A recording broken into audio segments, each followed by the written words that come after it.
Friends, let's talk about the company which has a global presence in more than 100 countries. This company is the most diversified automobile company of the country. Mahindra & Mahindra? Mahindra & Mahindra holds 43% market share in India's electric three-wheeler segment. Recently, the company has achieved the milestone of delivering 10,000 sports utility vehicles, that too in just 70 days, fulfilling the crucial and significant demand in India for the electric motor vehicles. Now, it's important to understand कि company किस तरह से strategically ये सब चीजें manage कर रही है. Acquiring businesses like SML and 58.96% stake in that, which is strengthening the commercial business vehicle segment of the company.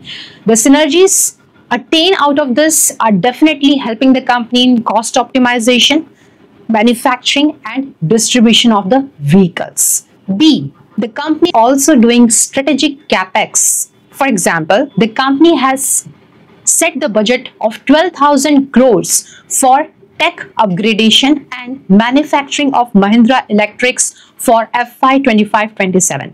Not only this, the company has also made a provision of 10,000 crores to spend in EV manufacturing scheme of Maharashtra Industrial Promotion.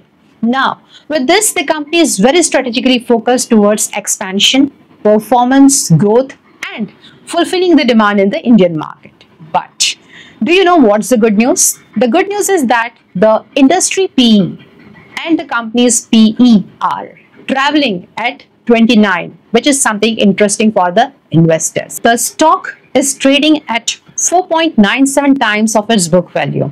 And at the same point of time, when you look at the investment or the holdings of FIs and DIIs, you will get surprised. The FIs and DIIs are jointly holding around 60% stake in the company and promoters are just holding 18%. Let me shed light on certain other numbers. Company का return on capital employed 18%, return on equity 14%. और जब आप cash flow statement explore करेंगे, you will find that company has fresh borrowings of 55,600, 61,300 and 84,600 year-on-year basis from last 3 years.